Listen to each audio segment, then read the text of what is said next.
Bismillahirrahmanirrahim. Assalamualaikum warahmatullahi wabarakatuh.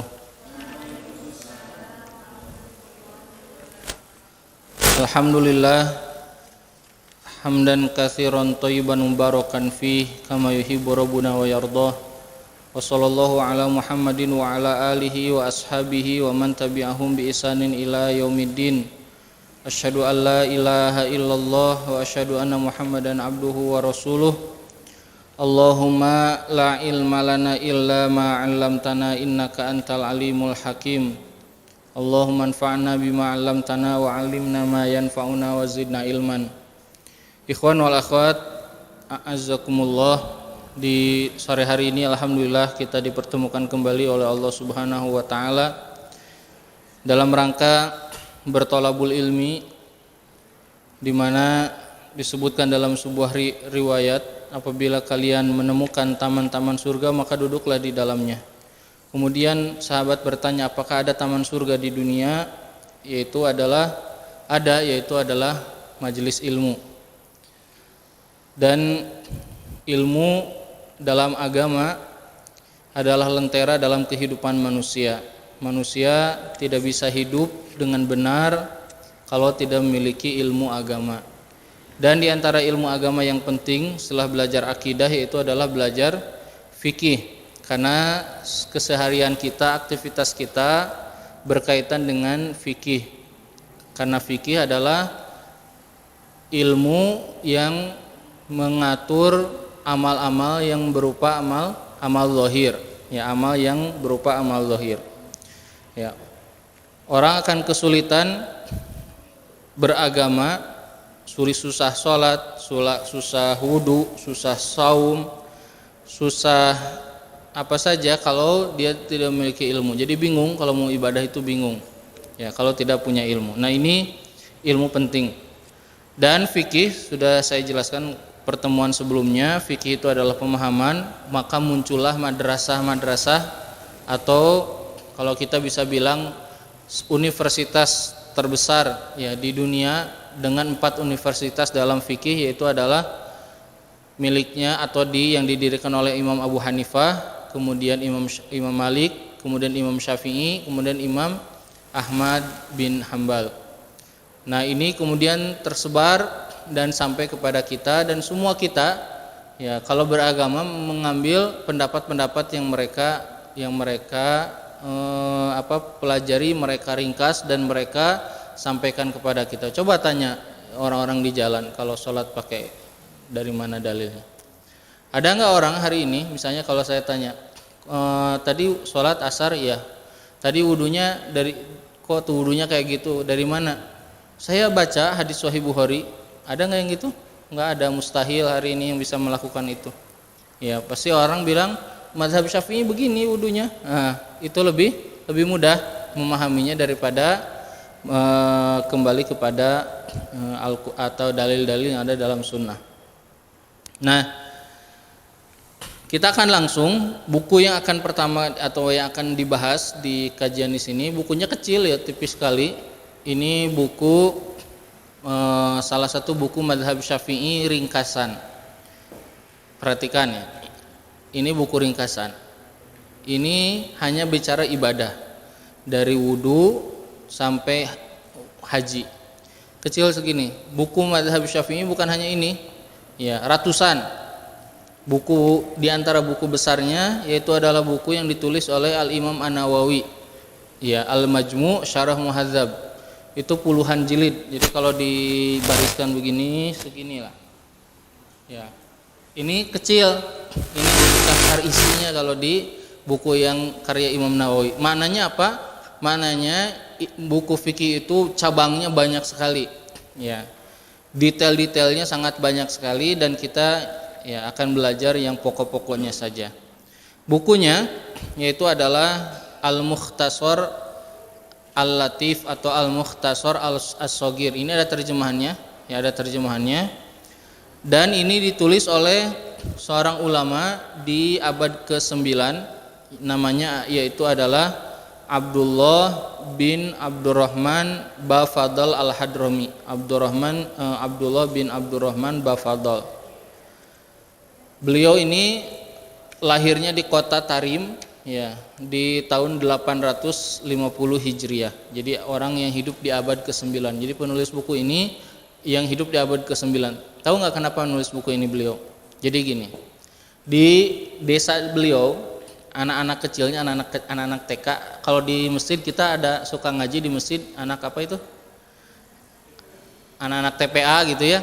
Nah, anak-anak TPA-nya atau anak-anak kecilnya lah, anak-anak TPA-nya yang suka ngaji di masjid, mereka itu kalau belajar fikih, menghafal fikih, wajib sholat ada berapa, yang sunnahnya ada berapa, agak bingung karena buku-bukunya tebal-tebal. Maka ya beliau Bafadal ini menulis buku ini buat panduan anak-anak TK. Jadi antum sedang belajar buku panduan anak-anak TK ini. Ya, ini buku ini kemudian dipakai oleh mereka, oleh anak-anaknya, kemudian dipakai dihafalin setiap hari. Nah, ini menjadi buku yang sering digunakan dan termasuk buku yang terkenal untuk orang-orang yang baru pertama kali belajar fikih. Jadi kalau belajar itu harus tadarruj.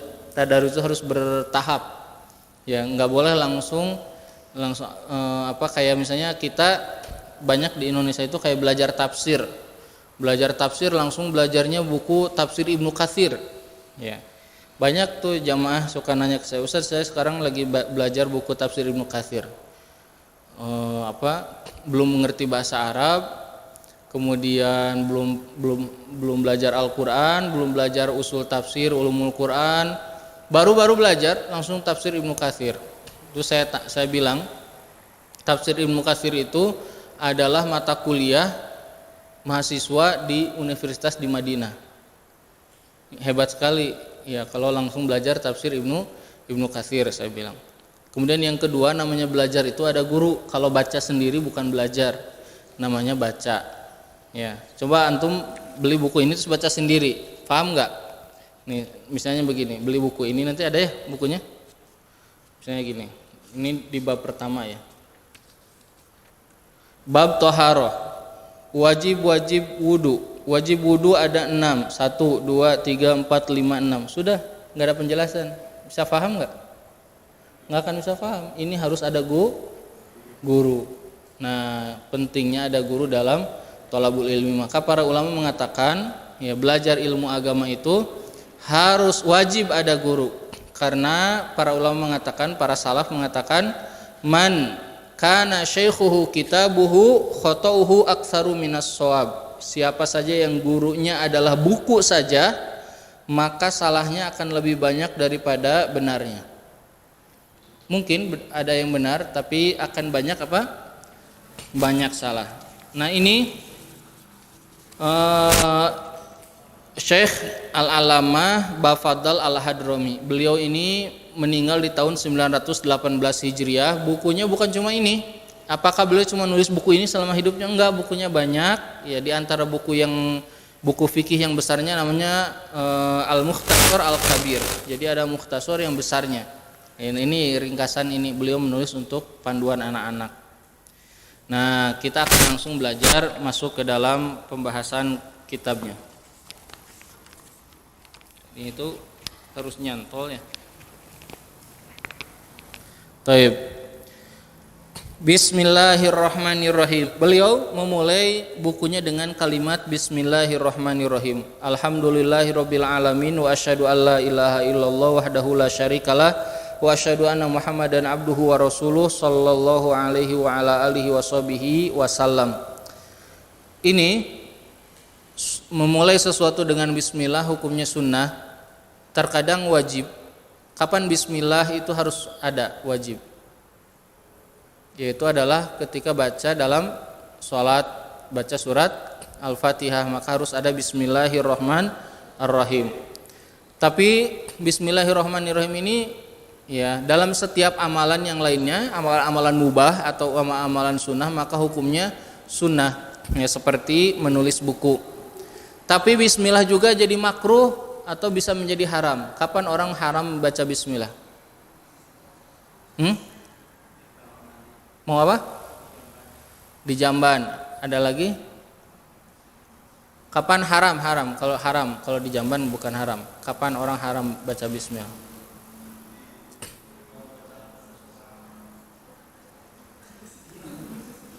Apa taubah?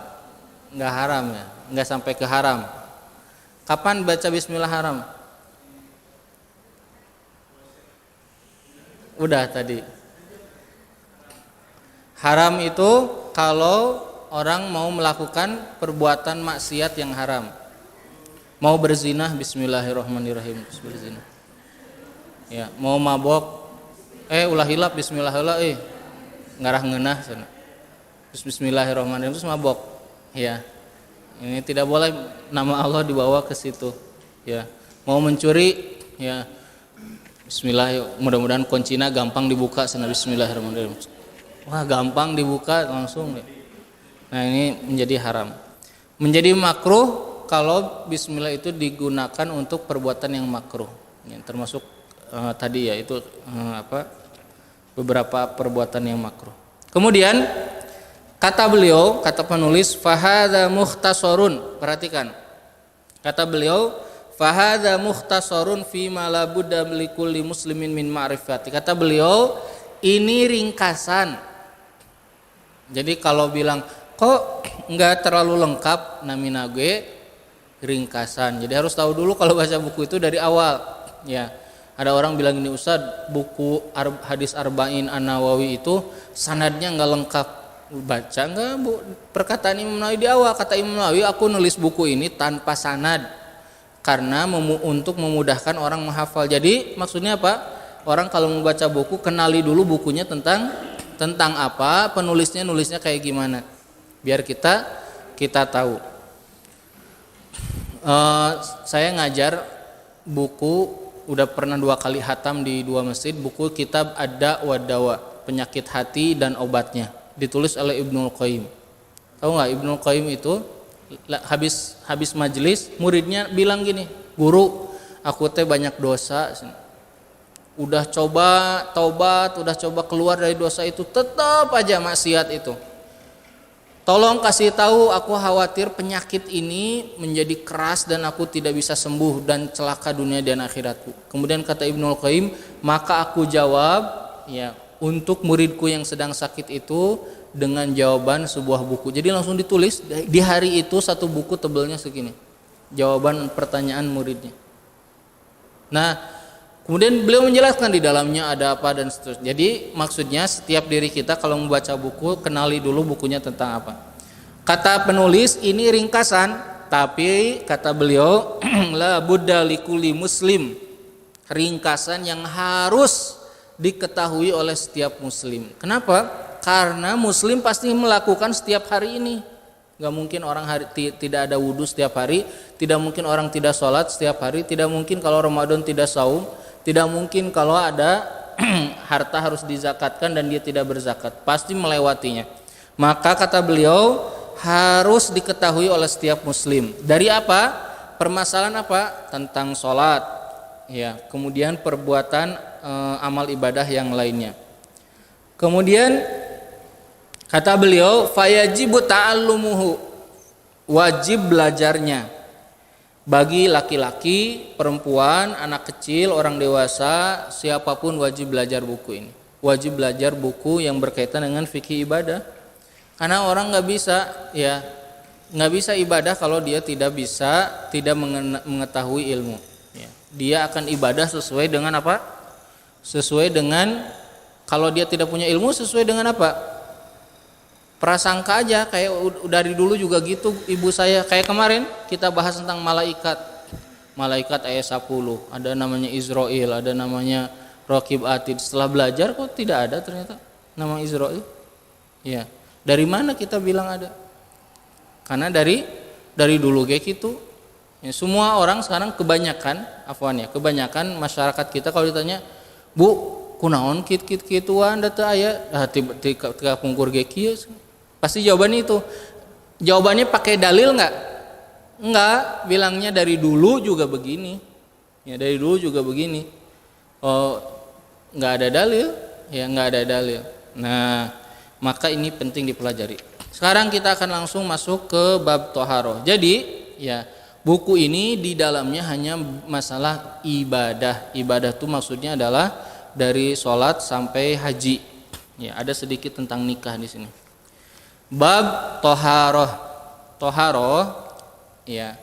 Toharoh artinya secara bahasa artinya bersuci. Ya. Toharoh itu ada dua macam. Nah, toharoh itu ada dua macam. Toharotul anil hadas wa toharotu anin najas. Ya. Wa izalatu najas. Toharotu anil hadas wa izalatu an najas. Toharoh itu ada dua macam. Membersihkan dari hadas dan membersihkan dari najis. Ya. Toharoh itu adalah pertama toharoh dari hadas. Hadas kecil seperti kencing, buang angin, hadas besar seperti junub, ya, haid, nifas dan yang lainnya. Atau membersihkan diri dari najis. Ya, membersihkan dari najis. Sekarang ada orang habis wudu, wah wudu nanti bersih pisan, masuk masjid. Pas masuk masjid di lantainya ada air kencing hewan atau air kencing najis atau ada yang najis. Kemudian dia sholat sah enggak sah karena toharoh itu adalah harus termasuk dua-duanya, dibersihkan najisnya, dibersihkan juga apa? Hadasnya. Sekarang orang wudu nih, wah wudu bersih. Celananya habis kecepretan air kencing. Wudunya toharoh. Hadasnya, hadas tuh tadi dengan wudu, ya, dengan wudu atau dengan tayamum, dia atau dengan mandi dia bersih. Kemudian di bajunya ada najis, dia pakai celana yang ada najis, sah nggak sholatnya? Nggak sah. Nah jadi saya ulangi lagi, toharoh itu ada dua macam, toharotu anil hadas wa izalatu najas, ya, membersihkan diri dari hadas atau membersihkan dari najis. Nah sekarang ya penulis langsung masuk ke bab wudu. Masuk ke bab wudu. Sebelum masuk ke bab wudu saya akan jelaskan dulu tentang air yang bersih atau air yang suci. Air ya itu ada tiga macam. Ya, ada air tohir, ya, ada air najis, ada air satu lagi air yang mutohir, tohir, mutohir. Saya ulangi lagi pakai bahasa Indonesia. Satu, air yang suci. Dua, air yang najis. Tiga, air yang suci dan membersihkan. Sekarang air yang suci itu belum tentu dia bisa digunakan untuk bersuci. Ya. Air najis, air yang terkena najis itu gampang difahami. Yang pertama adalah air yang suci juga gampang difahaminya. Tapi tidak semua air suci bisa digunakan untuk bersuci. Ya, air suci tidak semua bisa digunakan untuk bersuci. Air suci yang tidak bisa digunakan bersuci ada air yang bisa digunakan bersuci, ada air yang tidak bisa digunakan bersuci. Saya akan jelaskan air yang bisa digunakan bersuci. Apa sih ciri air yang boleh digunakan bersuci dan bisa digunakan bersuci?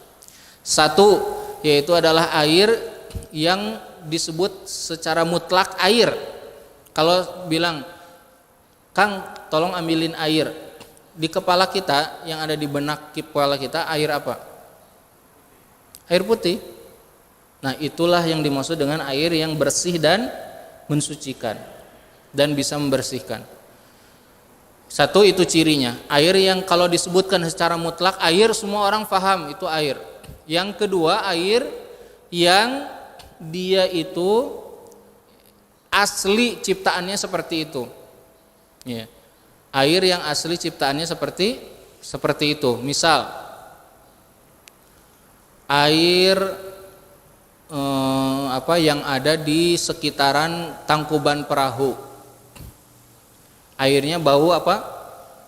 Bau belerang. Airnya bau belerang, bisa nggak digunakan untuk berwudu?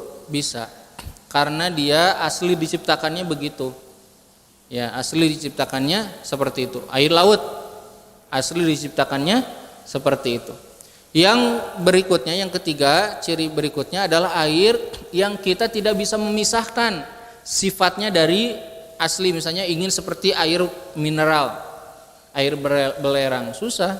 Gimana bisa Nah, itu ciri-ciri air yang bisa digunakan untuk bersuci. Adapun air yang suci tapi tidak bisa digunakan untuk bersuci, di antaranya adalah air yang dia sudah berubah warnanya atau dia berubah rasanya dengan sesuatu yang suci atau yang bersih.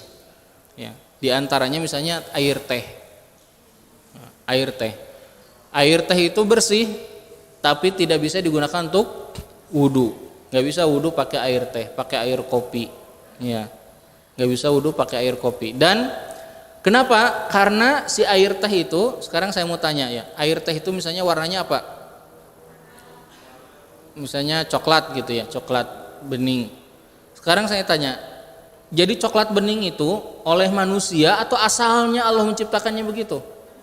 Manusia. Nah, ini berarti suci tapi tidak bisa membersihkan, tidak bisa digunakan untuk bersuci.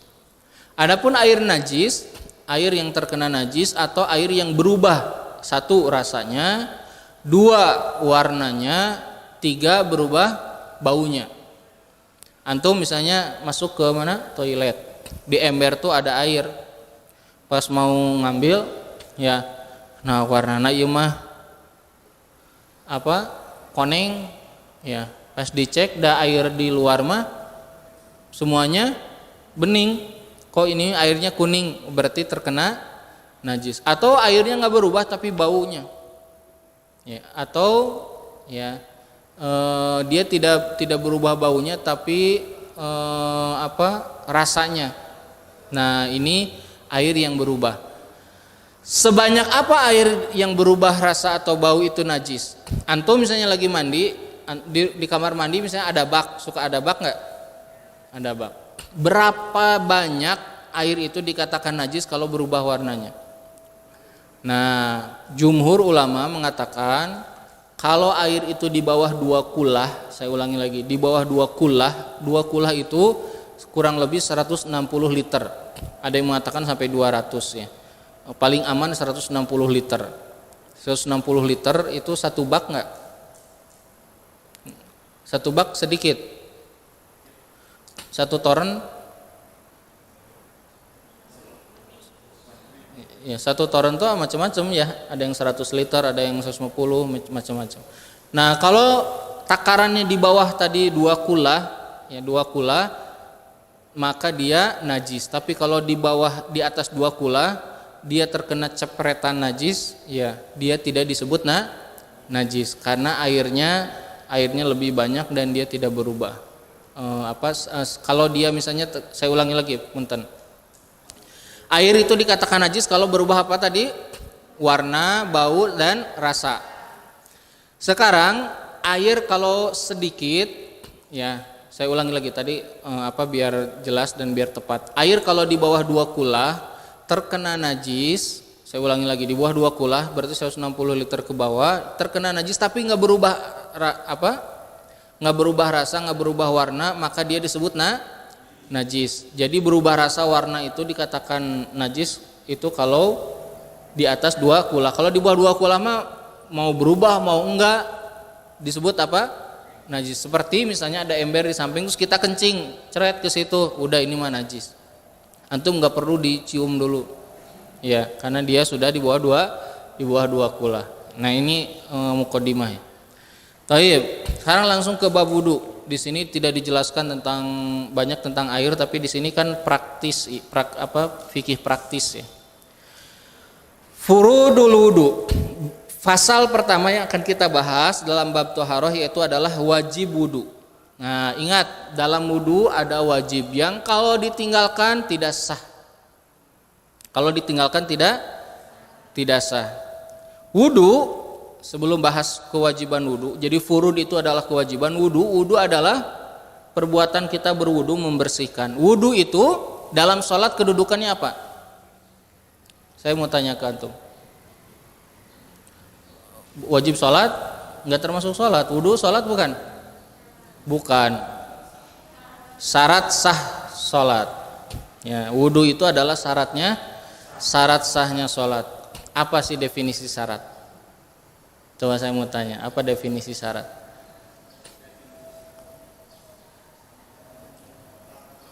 Apa definisi syarat?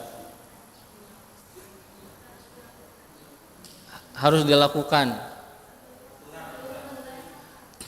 Syarat itu adalah kalau bahasa usul fikihnya ma yalzamu min adamihil adam wala yalzamu min wujudihil wujud.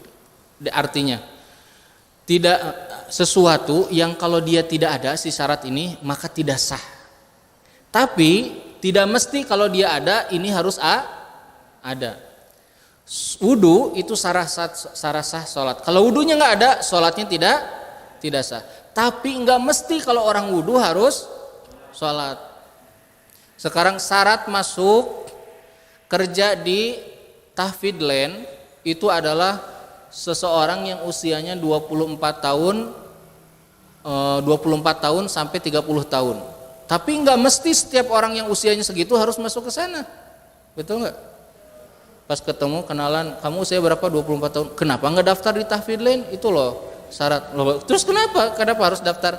Nah, itu namanya syarat itu di luar dari bagian daripada perbuatannya. Jadi harus tahu, harus dibedakan antara syarat sama wajib, rukun dan yang lainnya. Ya. Sekolah juga kan ada syaratnya kan? Syarat apa? Ya. Sekarang apa? Kayak masuk apa ya? Itu apa di depan tuh? Mall, ya, masuk mall, syarat masuk mall, ya. Harus divaksin. Apakah setiap orang yang divaksin harus masuk mall? Enggak, tapi orang kalau mau masuk mall harus divaksin. Nah, itu namanya syarat. Syarat itu di luar ininya. Paham ya? Baik. Wudu itu adalah syarat sah sholat. Maka kalau tidak ada wudu tidak sah sholatnya. Wudu di dalamnya ada yang wajibnya. Yang kalau ditinggalkan maka tidak sah wudunya. Yang pertama yaitu adalah niat. Yang pertama apa? Niat. Ya, niat dalam sholat, dalam wudu, yaitu apa niatnya? Antum kalau mau wudu nih niat. Niatnya apa? Niat wudu. Niat wudunya apa? Niat itu ya adalah berniat untuk mengangkat hadas dari diri kita. Saya ini mau wudu, saya niat liraf'il hadas, niat untuk mengangkat hadas dari badan kita, ya. Atau pokoknya niat untuk toharoh gitu, boleh nggak? Boleh. Ya, niat untuk toharoh saja, boleh nggak? Boleh. Karena toharoh itu udah ngumpul di dalamnya, mengangkat hadas atau menghilangkan najis. Ya. Nah, niat, saya mau tanya, niat itu tempatnya di mana?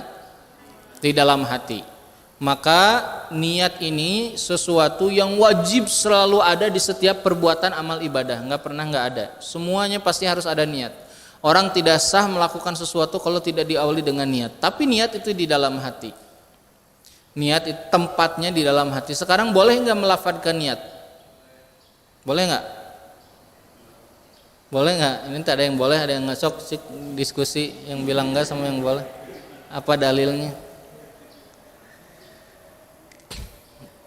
Melafadzkan niat, ya, menurut mazhab Syafi'i, ya, kalau tidak salah sebagian dari mazhab Hambali mengatakan bahwa melafadzkan niat itu boleh untuk membantu meneguhkan yang ada dalam hati. Kalau mazhab Hanafi mengatakan melafadzkan niat itu hanya boleh buat muwaswis, orang yang ragu-ragu, tadi teh udah niat belum ya? Udah niat belum ya?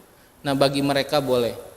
Tapi kalau yang biasa orangnya udah akalnya masih jernih dan itu nggak perlu. Kalau mazhab Hanafi bilang melafadzkan niat itu bid'ah katanya. Bukan bid'ah, menyelisihi daripada sunnah atau menyelisihi yang utama. Jadi kalau ada yang nanya, Ustadz apa hukumnya? Banyak tuh Ustadz di kampung saya mah sholat, wudu, nanaon teh kudu dilafadzkeun niatna. Kalau ditanya begitu apa jawabannya? Itu khilafiyah. Asal niat itu semuanya di dalam hati, semuanya, tidak ada yang berbeda pendapat. Tapi berbeda pendapat ketika orang boleh nggak meneguhkan yang dalam hati diucapkan dengan lisan. Nah, mazhab Syafi'i mengatakan boleh, mazhab Maliki boleh bagi orang yang ragu-ragu, peragu. Kalau mazhab Hanafi nggak boleh, ya tetap harus dalam hati. Jadi berarti itu masalah apa? Khilafiyah. masalah khilafiyah. Kalau jadi gini, ikhwan akhwat ya, harus dibedakan antara ya saya berdalil harus dibedakan antara menjelaskan keilmuan, harus dijelaskan sebenarnya. Ini khilafiyah, ada pendapat begini, begini, begitu, harus dijelaskan. Dan harus dibedakan antara saya mengambil yang mana, gitu. Kalau saya mengambil, kalau antum nanya saya, kalau Ustaz gimana? Saya enggak talafud, karena tidak diperlukan talafud gitu kalau saya, gitu. Tapi kalau nanya, ini hukumnya apa? Khilafiyah hukumnya. Ya. Kalau menurut Ustaz gimana? Saya tidak talafud. Ya. Niat itu ya niat aja dalam hati. Nah, jadi harus dibedakan antara, jadi nggak boleh gini ya, kalau bicara keilmuan tuh, Ustaz apa hukumnya begini? Oh nggak boleh, itu bid'ah semuanya. Padahal misalnya itu masalah yang khilafiyah, para ulama juga membahasnya, ada dalilnya dan seterusnya. Nah jadi paham ya? Toyib. Sekarang niatnya adalah untuk mengangkat hadas atau untuk toharoh. Ya, saya ulangi lagi. Gimana cara niatnya? Niatnya adalah untuk mengangkat hadas atau ya, untuk toharo atau untuk wudu. Saya niat untuk wudu. Cukup begitu, cukup. Ya. Kapan orang mulai niat untuk wudu? Antum tadi wudu nggak? Wudu. Kapan niatnya?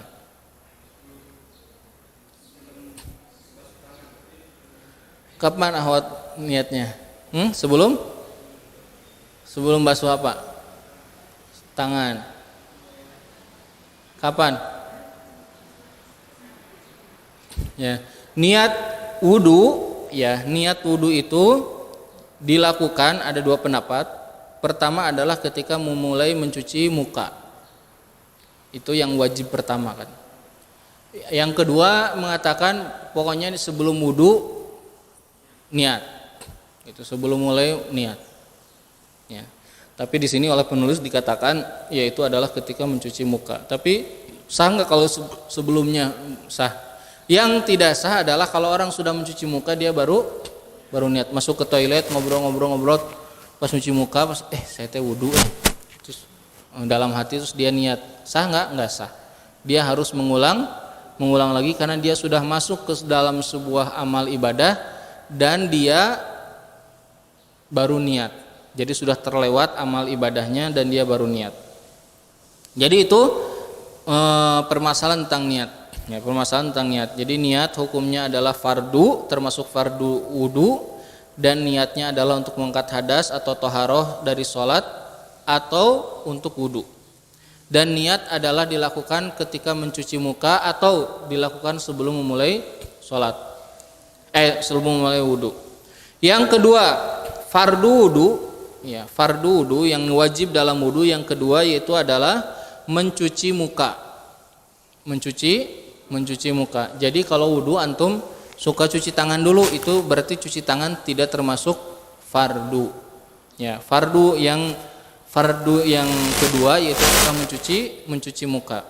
Ya, sekarang saya mau tanya, muka itu batasannya apa? Telinga sampai batasannya ini ujung ini ini yang kecil ini sampai sini, atas dari mulai tumbuhnya tumbuhnya rambut sampai dagu. Ya, bagi orang yang memiliki janggut, dan janggutnya tipis kayak saya ini, maka dia harus dibersihkan semuanya dan harus di dalamnya juga dibersihkan. Tapi kalau orang yang janggutnya panjang, dia bisa atasnya saja dikit. Nah, batasannya dari sini. Sekarang saya mau tanya, ya, gimana kalau misalnya orang di kepalanya itu tidak ada rambut, orang botak misalnya, mana batasan kepalanya? Kan nggak ada tumbuhnya rambut. Ya, batasannya adalah tetap saja ya seperti kebanyakan masyarakat manusia, yaitu adalah paling atas ini di atas jidat. Ya, di atas kening. Mencuci muka dikatakan di sini ghuslul wajhi jami'an, semuanya. Berarti dia harus membersihkan semuanya. Ya, tidak boleh ada yang terlewat, termasuk dagunya. Kalau ada janggut-janggutnya, ya pinggirnya semuanya harus dibersihkan. Yang wajibnya berapa kali? Yang wajibnya hanya satu kali. Nanti yang 3 kali itu adalah sunnahnya, masuk ke dalam sunnahnya wudu. Ya, masuk ke dalam sunnahnya wudu. Jadi dia bersihkan semuanya dan yang wajibnya hanya 1 kali. Nah, sekarang gimana cara membersihkannya? Dia ngambil air, kemudian langsung dikemukakan. Ya, ke muka langsung dibersihkan. Dia sapu rata mukanya dari pinggir ke pinggir, atas ke bawah. Dan kalau dia ada janggut, dia harus dibersihkan. Kalau dia memang janggutnya tipis, airnya harus masuk ke dalam. Nah, sekarang saya mau tanya ke antum. Orang biasanya kalau wudu ngambil air dicipratin atau ngambil air langsung wudu?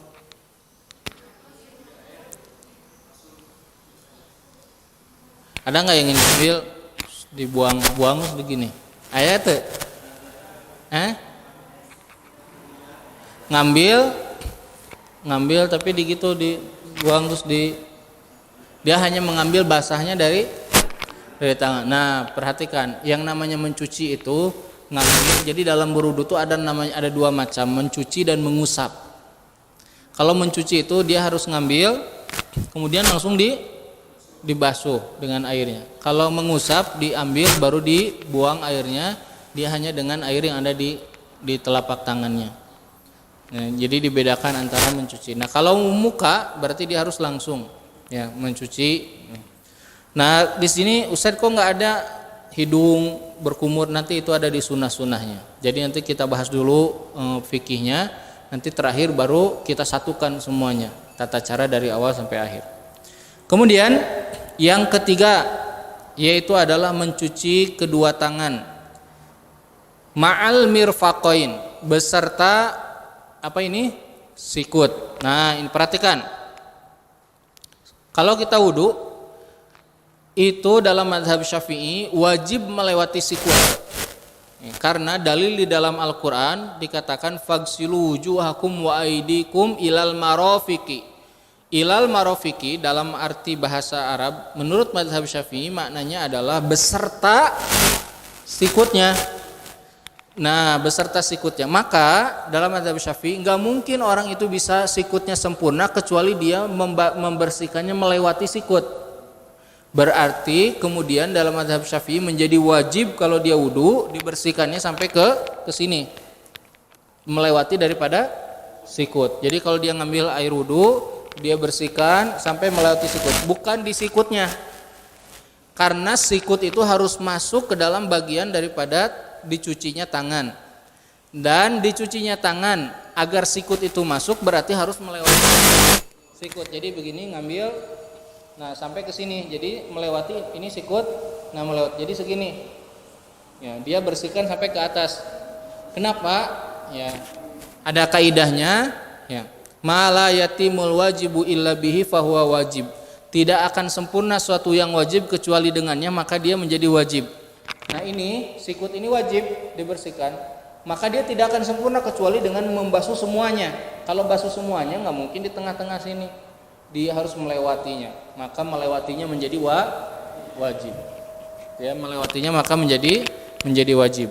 Nah, mencuci kedua tangan dimulai dengan tangan kanan, kemudian tangan kiri. Nah, dari mana memulainya? Dari atas atau dari bawah? Dalam mazhab Syafi'i membolehkan dari manapun. Boleh dari atas dulu ke bawah, boleh dari jari sampai ke sikut. Itu dibolehkan. Nah, dua-duanya dibolehkan. Kalau misalnya orang wudunya dari ember, dia ambil, kemudian dia bersihkan begini.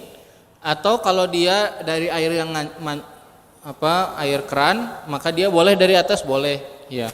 Jadi kalau ada yang mengatakan tidak boleh harus dari sini karena bahasanya fagsilu ilal marafiq sampai ke ini.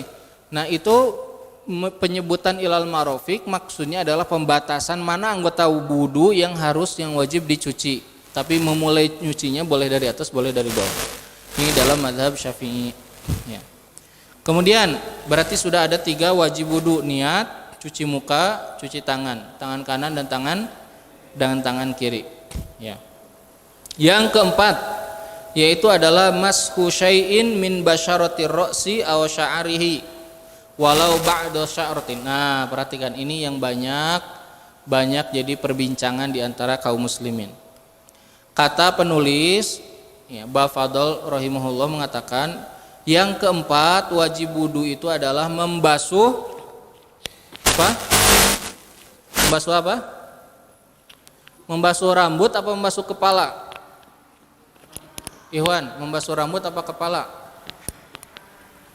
Membasuh kepala. Ya. Kata ini membasuh sebagian daripada kepala atau sebagian daripada rambutnya yang ada di kepala. Ya, walaupun hanya satu helai rambutnya. Maka kalau antum lihat orang wudu begini, pernah ngelihat orang wudu gini? Sah nggak? Dalam mazhab Syafi'i sah. Ya, karena Allah mengatakan di dalam Al-Qur'an wamsahu biru'usikum, dan basuhlah sebagian. Di kata mazhab Syafi'i itu adalah sebagian dari kepala. Enggak Ustaz, mazhab Hambali enggak gitu. Iya, ini kan ijtihad mazhab Hambali begini, ijtihadnya mazhab Maliki begitu, ijtihadnya mazhab Syafi'i begini. Jadi kalau sudah masalah ijtihadiyah udah dibahas pekan lalu, kita harus berlapang dada. Sempurnanya semuanya, tapi dia boleh membasuh hanya sebagian dari kepalanya. Apa yang dimaksud? Sebagian dari rambut yang tumbuh di kepala. Kalau orangnya rambutnya panjang segini, nggak boleh dia ngebasuhnya di sini. Ya, nggak boleh. Atau perempuan rambutnya panjang kemudian di gini bawahnya aja, nggak boleh. Kenapa? Karena dia tidak ada di kepala. Jadi yang dimaksud adalah rambut yang ada di mana? Di kepala. Ya, rambut yang ada di kepala. Dan ya, boleh hanya cuma satu helai, boleh. Ini menurut mazhab Syafi'i. Gimana kalau semuanya sempurna? Lebih bagus sempurna semuanya dibasuh. Maka kalau semuanya dibasuh, ya dia membasuh rambut yang dimaksud adalah kepala itu mana? Dari mulai ini tumbuhnya rambut sampai belakang. Berarti dia basuh sampai belakang kemudian dikembalikan. Itu sempurnanya. Tapi kalau yang tadi sempurna enggak? Sempurna juga, sah kalau menurut mazhab Syafi'i.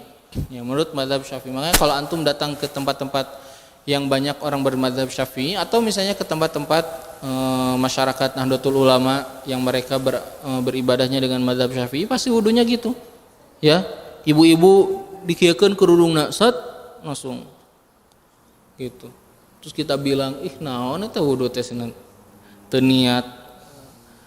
Kata mazhab Syafi'i, udah kieu wudu mas gitu. Kata Allah juga, "Wamsahu biru'usikum."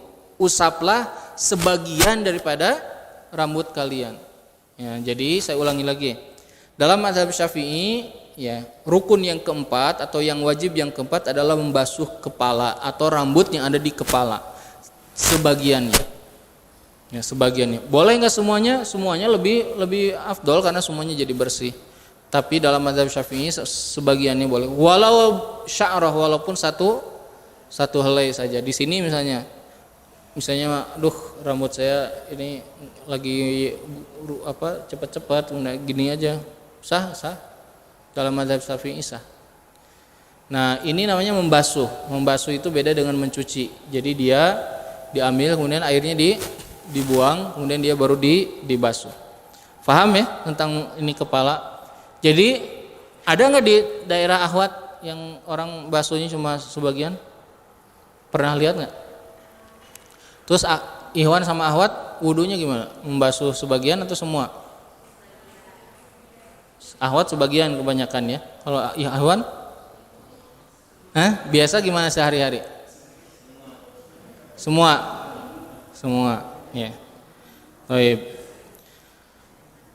Jadi gini ya. Penting ya, kita itu belajar ilmu yang membuat kita itu berlapang dada dan kita menjadi tidak susah. Oh, semua ada dalilnya, ya, ada pendapatnya, sebagian juga ada pendapatnya. Yang kelima, wajib wudu yang kelima yaitu adalah mencuci kedua kaki, ya, sampai ke mata kaki. Ini juga sama kayak sikut tadi. Nah, disebutkan dalam ayat Ya, wa arjulakum ilal ka'bain. Ila, kalimat ila dalam bahasa Arab maknanya kata mazhab Syafi'i ma'a, berserta, berarti cuci kakinya harus beserta mata kakinya, dan nggak mungkin mata kaki tercuci semuanya kecuali melewati dari mata kakinya. Maka dalam mazhab Syafi'i mencuci kaki wajib melewati mata kaki. Jadi kalau ini mata kaki berarti di mana? Di atasnya. Nah, di atasnya sini ya. Di atas dari mata kaki. Di atas dari mata kaki. Dan mencuci dimulai dengan yang kanan semuanya, ya dimulai dengan yang kanan, nanti ada dalam sunnah-sunnah. Dan kemudian yang kiri. Bagaimana mencucinya? Mencucinya ya bukan dibanjur. Dibanjur itu bukan nyuci. Ya. Ada orang-orang yang wudu gini. Banyak ya wudu. Airnya kan ngucur. Nyuci bukan? Bukan ya. Nuju nyebor eta mah. Jadi ya nyuci itu harus dicuci kakinya, dicuci. Dan ya jarinya harus disela-sela jarinya. Si jari-jarinya harus dibersihkan di sela-sela jarinya. Ya, kenapa ada orang kok kutu kaki, kutu air di kakinya? Mungkin kalau wudunya nggak bersih, ya dia harus bersih, harus dibersihkan si sela-sela jarinya, bersihkan. Ya, itu cara wudu itu begitu. Nah dulu ada sahabat yang wudu pas cuci kakinya kurang bersih, kata sahabat lain, kalau nggak salah Anas bin Malik mengatakan, celaka, nah itu yang bersihin kakinya nggak bersih. Kata Nabi SAW, asbigul wudu, sempurnakan wudu kalian. Jadi wudu harus sempurna, dia harus jari-jari itu digini-gini, ya disela. Dengan apa diselanya? Dengan kelingking, ya atau dengan jari apa saja, digini-gini dibersihkan, ya. Nah, kenapa? Agar bersih semuanya dan dia harus terkena. Boleh nggak terkena? Tidak boleh. Semuanya harus terkena air, semuanya harus terkena air. Tidak boleh ada satupun yang tidak terkena air dari bagian kaki. Nah, itu mencuci kaki. Yang keenam yaitu adalah ini yang terakhir, yaitu adalah at-tartib, berurutan. Ya, berurutan. Wajib yang keenam yaitu adalah berurutan. Maksudnya adalah wudu harus berurutan. Jadi kalau dari 6 ini sebetulnya wajib wudu yang berkaitan dengan anggota badan ada berapa? Hanya ada 4. Mencuci muka, membasuh kepala, mencuci tangan, membasuh kepala, dan mencuci kaki. Itu yang wajibnya. Selain itu semuanya sunnah. Berkumur, apalagi bersihin telinga, ya, dan yang lainnya semuanya adalah sunnah. Ya, semuanya adalah sunnah. Taib. Sekarang kita bahas sampai sunnah-sunnah wudu ya. Sunnahnya ini kita kebut ya, biar nanti bisa kalau sudah selesai semua fikihnya kita praktek. Sunnah-sunnah wudu, makna sunnah itu apa? Kalau dia ternyata tidak melakukannya, ya karena dia misalnya ketinggalan tadi, sah nggak? Sah, ya. Tapi kalau sengaja, tercela orang ini kalau terus-terusan membiarkan sunnah-sunnah tidak dilakukan. Ya, dikatakan sunnah itu adalah sesuatu yang kalau ditinggalkan tidak apa-apa, dilakukan berpahala, tapi kalau kebiasaan meninggalkannya dia aib baginya. Ya. Sunnah wudu itu adalah yang pertama bersiwak. Jadi sebelum berwudu bersiwak. Kalau kita mungkin sikat gigi. Kata Nabi SAW, laula an asyqa ala ummati la amartuhum bisiwak inda kulli masjid. Seandainya tidak menjadi susah bagi umatku, aku akan perintahkan bersiwak wajib setiap mau sholat. Ya. Nah, siwak itu menggunakan kayu siwak. Ya, dia disiwak. Ini ada bab siwak khusus. Kalau di buku fikih yang lebih tebal lagi, itu ada khusus tentang siwak. Sampai kalau dibahas bisa 2 jam ngebahas tentang siwak, gimana cara nyikatnya. Rasul mengajarkan sebelah mana dulu nyikatnya, miring apa begini, kalau yang dalam bagaimana. terus harus seperti apa kelembutan siwaknya dan lain-lain. Dalam sekali fikih itu, dalam sekali. Ilmu fikih itu dalam. Makanya kata Imam Syafi'i, siapa yang belajar fikih dia pasti cerdas, ya, karena cabangnya sangat dalam. Gimana kalau diganti dengan sikat gigi karena tidak ada siwak, sama saja, boleh ya diganti. Kemudian yang kedua yaitu tasmiyah. Tahu tasmiyah enggak? Tasmiyah itu mengucapkan bismillah. Kalau basmalah, saya ulangi ya, ini penting. Bedakan antara tasmiyah sama basmalah. Kalau basmalah itu mengucapkan bismillahirrahmanirrahim. Kalau tasmiyah itu bilang bismillah. Ya. Mau makan bismillah. Ya, tasmiyah, bukan basmalah. Mau berkendara bismillah. Ya, mau keluar rumah bismillah. Nah, kalau bismillahirrahmanirrahim itu namanya apa? Basmalah. Ya, bukan tasmiyah. Tasmiyah itu adalah bismillah. Bismillah. Kalau makan, kata Nabi apa? Apa kata Nabi? Kul biyaminik samillah wa kul biyaminika wa kul mimma yali. Kata Nabi, samillah, bertasmiyahlah. Makan dengan tangan kanan, makanlah makanan yang dekat. Jadi bukan basmalah, tapi disuruhnya bismillah. Kalau mari kita mulai kajian kita dengan basmalah, berarti bismillahirrahmanirrahim. Kalau ada orang misalnya, mari kita mulai kajian kita dengan basmalah, bismillah. Nah, itu bukan basmalah, itu namanya tasmiyah. Wudu disunahkan tasmiyah dulu sebelumnya, mengucapkan bismillah sebelum memulai. Ya. Kemudian wa ghuslul kaffaini, mencuci kedua tangan sampai pergelangan tangan. Ini hukumnya sunnah, bukan hanya ketika mau wudu, termasuk diantaranya adalah ketika bangun dari tidur. Kata Nabi SAW, la yadkhulu, ya, tidak boleh seseorang masuk tangannya ke dalam sebuah bejana sampai dia membersihkan tangannya. Jadi sunnah kalau kita bangun tidur sebelum megang apapun cuci tangan. Kenapa? Nabi ngasih tahu jawabannya. Kata Nabi, fa innaka la tadri aina batat yaduk. Karena kamu tidak tahu tangan kamu tidurnya di mana aja semalam. Bisa masuk kemana-mana. Maka bangun tidur jangan megang handphone. Ya, handphone kita najis hungkul. Bantu gue. Kenapa? Karena tiap bangun tidur megangnya handphone. Padahal lagi tidur tangan langsung megang ke tempat yang kotor, ke anggota badan yang kotor. Nah, maka bangun tidur langsung ambil air minum, jangan dulu. Langsung dulu ke tempat air, cuci dulu tangan. Habis itu minum, habis itu yang lain. Nah, termasuk wudu diantara sunnahnya adalah mencuci telapak tangan. Ya, orang Indonesia bilangnya telapak tangan, betul nggak?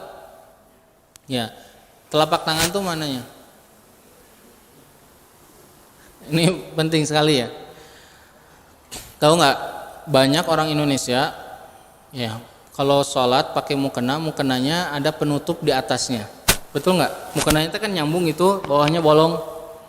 Atau kalau mau umroh atau haji, suka pada pakai apa? Pakai sarung tangan tapi untuk atasnya doang, bawahnya enggak. Kenapa? Mereka bilang boleh terbuka punggung tangan, enggak boleh. Padahal maksudnya adalah al-kafu, kafain di sini, ghuslul kafain, mencuci telapak tangan. Kalau Anda mencuci telapak tangan, mana yang dicuci, telapaknya aja atau punggungnya juga? Punggungnya juga. Nah, kenapa disebut telapak tangan? Karena nggak ada padanan kata, nggak ada sinonimnya dalam bahasa Indonesia. Ada nggak sinonimnya? Nggak ada. Orang Indonesia bilangnya telapak tangan, maksudnya dari sini ke atas. Jadi berarti gimana? Kalau orang sholat, misalnya kayak ahwat begitu, sholat, kemudian ininya terbuka, sah. Selama dari sini, karena aurat bagi wanita, ya. Menurut mazhab Syafi'i itu adalah semua anggota badan kecuali wajah dan telapak tangan. Maksudnya bukan telapaknya saja, tapi semua. Sama seperti mencuci telapak tangan, bukan telapaknya saja, tapi punggungnya juga dicuci. Ya, punggungnya juga dicuci.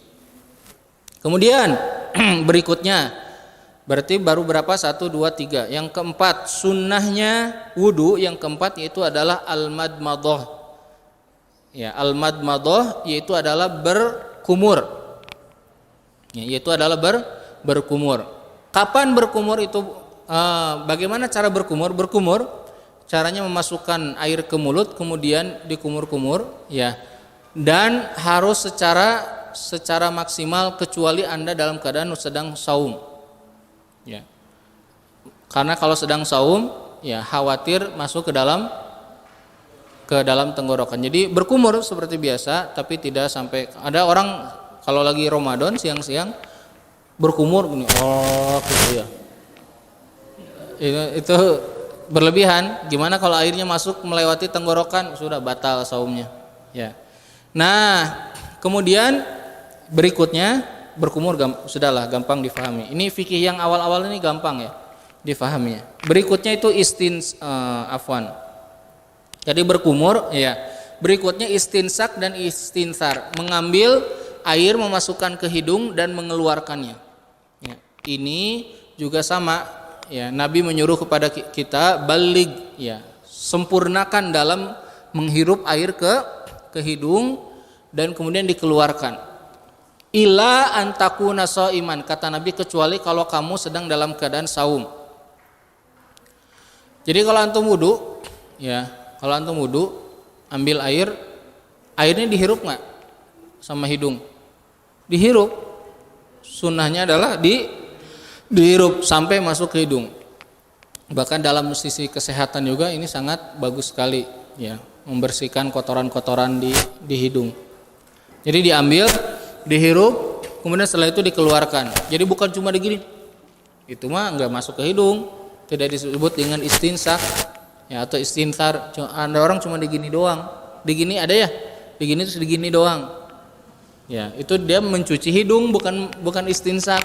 Ya dia harusnya menghirup, dihirup kemudian dikeluarkan. Ya dihirup kemudian dikeluarkan. Ustaz gimana nanti nyereng? Ya itu bagus ya. Sampai bisa bersih hidung itu bisa bersih.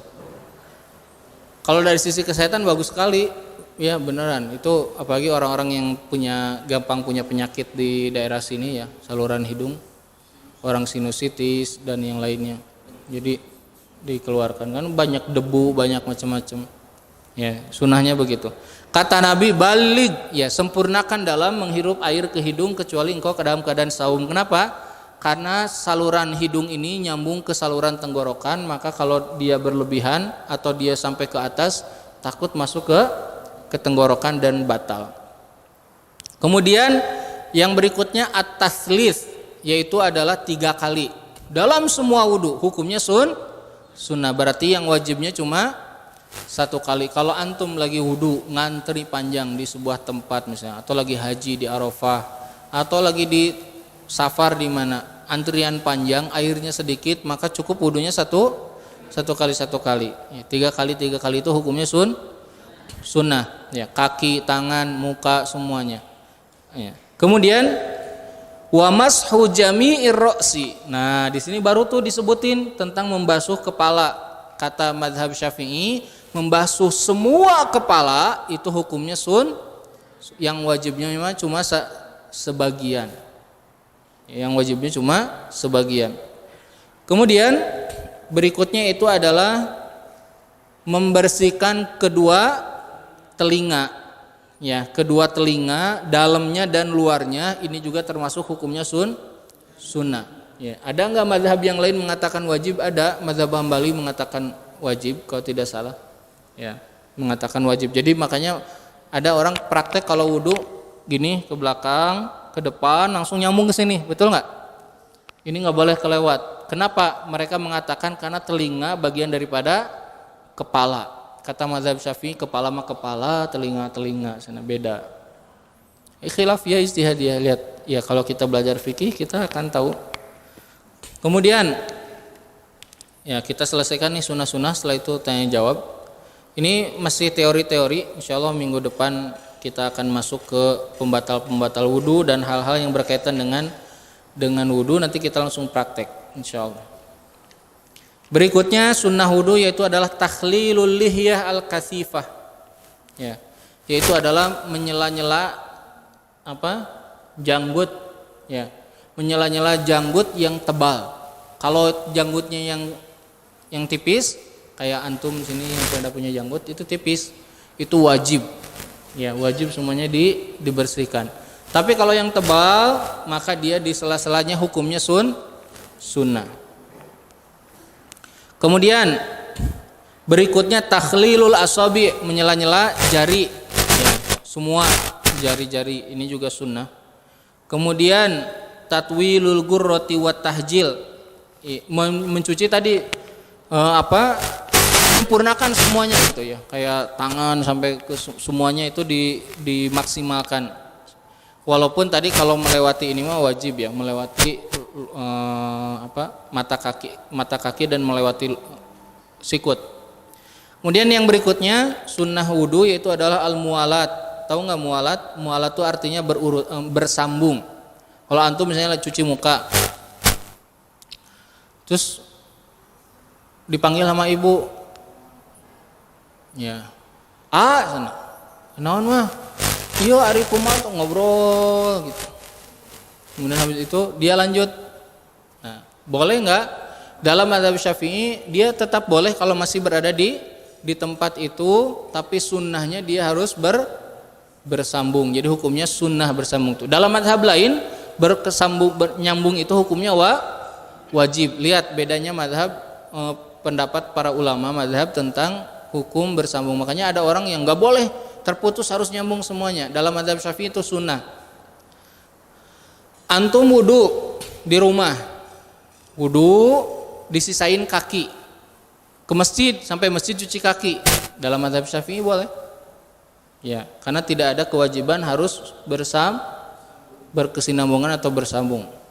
Ya, tapi dalam mazhab lain, kalau ada yang bilang enggak harus, ya ada pendapat lain, mazhab Hanafi kalau nggak salah dan yang lainnya. Ya, maka dia harus bersambung. Tapi dalam mazhab Syafi'i boleh tidak bersambung. Tidak bersambung tuh tidak terus-terusan. Tapi ya bersambung itu hukumnya sunnah. Tapi kalau tidak berarti tetap sah. Terlewatkan misalnya lagi cuci muka, pas mau cuci tangan, ya lagi habis cuci muka pas mau cuci tangan, tangannya teh jamnya belum dilepas. Terus dia ingin ngelepas. Kalau akhwat meureunana aya gelang, terus gerangna banyak gitu ya, terus dilepasnya susah, jamnya juga jam anyar teh kan susah dibukanya, lama ada waktu yang terlewat lama. Masih sah nggak? Dalam mazhab Syafi'i sah ya, dalam mazhab Syafi'i masih sah.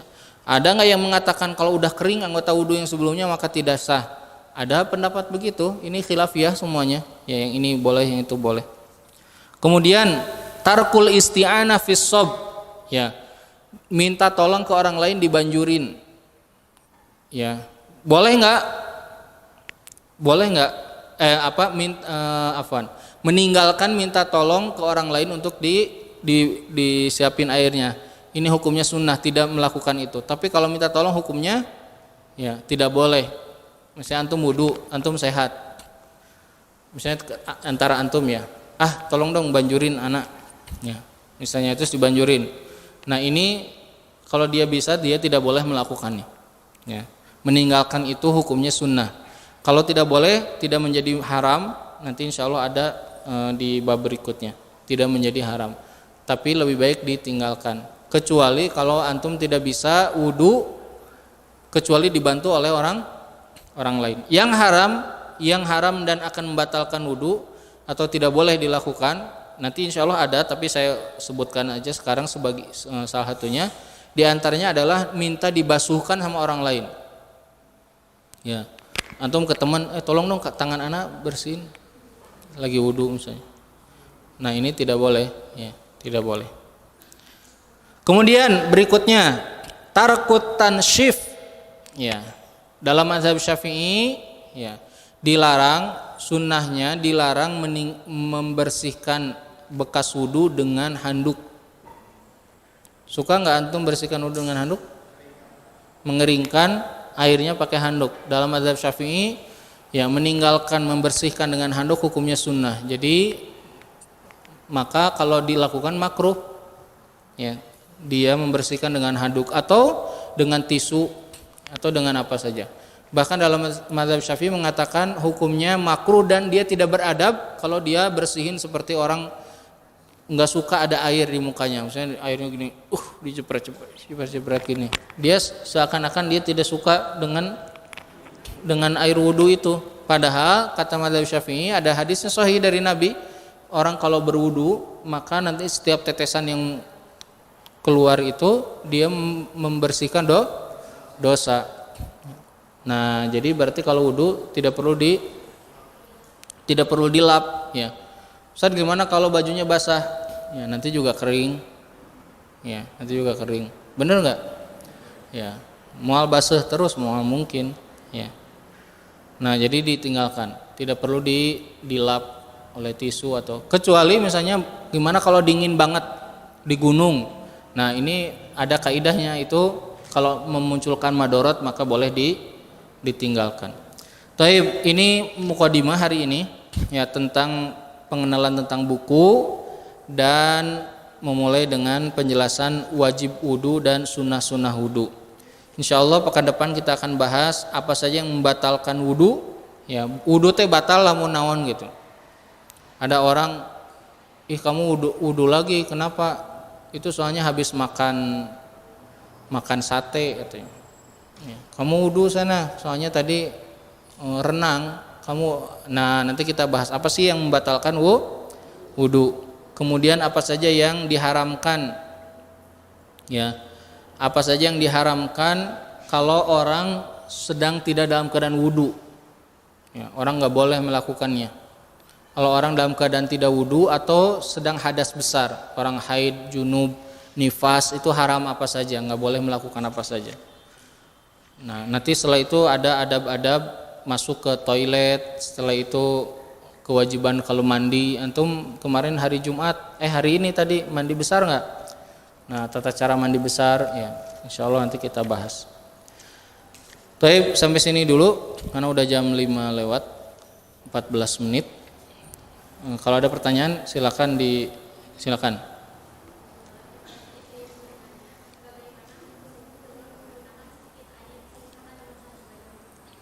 Ya, bagaimana hukum wudu menggunakan sedikit air? Nabi itu kalau wudu menggunakan satu mud itu setelapak begini. Segini.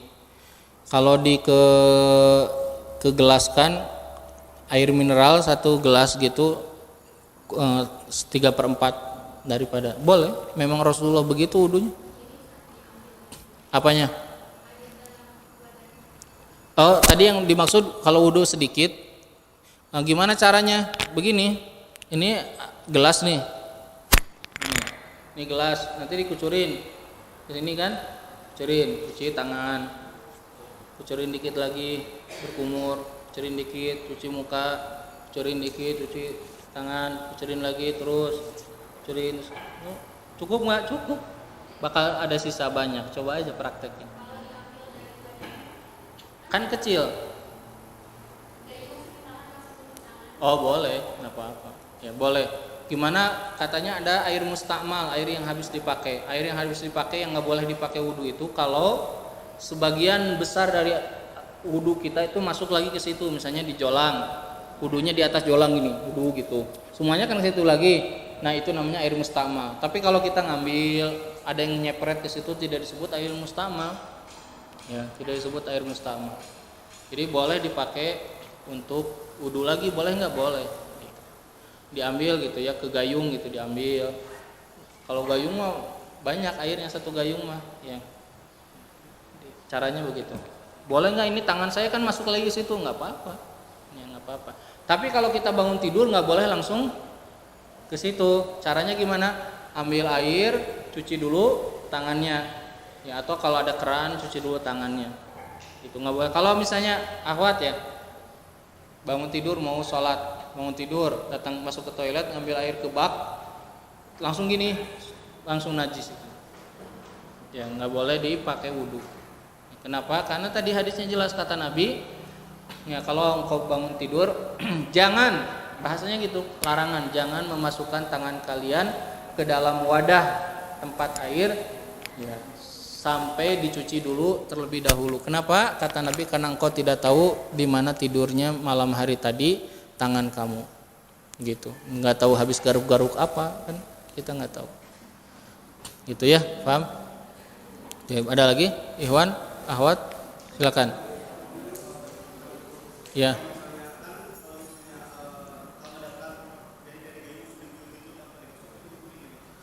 Kalau diguyur tidak dicuci, dia tidak termasuk mencuci, tidak sah. Ya, tidak sah. Tapi kalau misalnya gini caranya. Ya, diambil misalnya diguyur terus langsung dia bersihkan boleh. Ya, boleh. Sama aja kayak dari keran di gini terus sambil dicuci gitu, boleh. Lebih enak lagi nggak diguyur gitu, ambil aja dari gayungnya terus dicuci gitu. Lebih enak. Jadi kebanyakan orang itu ya tidak berani ngambil itu karena sudah di kepala itu tersebar informasi tentang air mustakmal nggak boleh dipakai. Mustakmal tuh air yang habis dipakai, nggak boleh dipakai wudhu. Nah, salah mendefinisikan itu. Karena yang dimaksud air mustakmal itu air yang dia memang sebagian besarnya dipakai untuk wudhu dan airnya kembali ke situ. Bukan cipratan-cipratan atau habis kita ngambil, nggak termasuk mustakmal. Ya, dalam hal itu. Gitu. Paham ya? Ada lagi? Ahwat? Ikhwan? Ini materi pertama ya. Masih ringan, belum ada banyak permasalahan. Insyaallah nanti materi-materi berikutnya kita akan banyak cabang-cabangnya. Jadi fikih itu antum ya, gini ya, punten ya, misalnya saya jelasin nih. Di buku ini, buku kecil ini bahas tentang toharoh, wudu, mandi besar, tayamum, terus sholat dan yang lainnya. Buku kecil. Nanti ada buku 26 jilid. Ya, kalau berdirikan tuh sepanjang ini, isinya apa babnya? Sama. Toharoh lagi, wudu lagi. Kok bisa ini babnya sama? Karena cabang-cabangnya sangat banyak. Nah, jadi kalau antum belajar mau didetailkan lebih dalam atau cuma yang pokok-pokoknya saja. Nah, jadi terserah kita. Nah, buku ini termasuk yang dasar-dasarnya. Tapi insya Allah nanti yang penting-pentingnya akan saya bahas, yang pokok-pokoknya dan juga yang wajib diketahui. Karena urusan fikih itu nanti akan banyak pertanyaan karena dia praktek dalam keseharian seseorang. Ya. Taib, kalau tidak ada pertanyaan, kita cukupkan dulu sampai sini pembahasan fikih wudu di hari ini. Ya, nanti minggu depan kita akan lanjutkan tentang pembatal-pembatal wudu dan mudah-mudahan sampai ke bab mandi ya, mandi wajib, mandi besar. Karena laki-laki, perempuan sering mandi besar dan banyak yang keliru dalam urusan mandi besar. Ya, dalam urusan mandi besar. Taib, sampai sini dulu saya akhiri. Alhamdulillahirabbil alamin. Aqulu qouli hadza wa astaghfirullah li wa lakum fastaghfiruhu innahu wal ghafurur rahim. Walhamdulillah. Wassalamualaikum warahmatullahi wabarakatuh.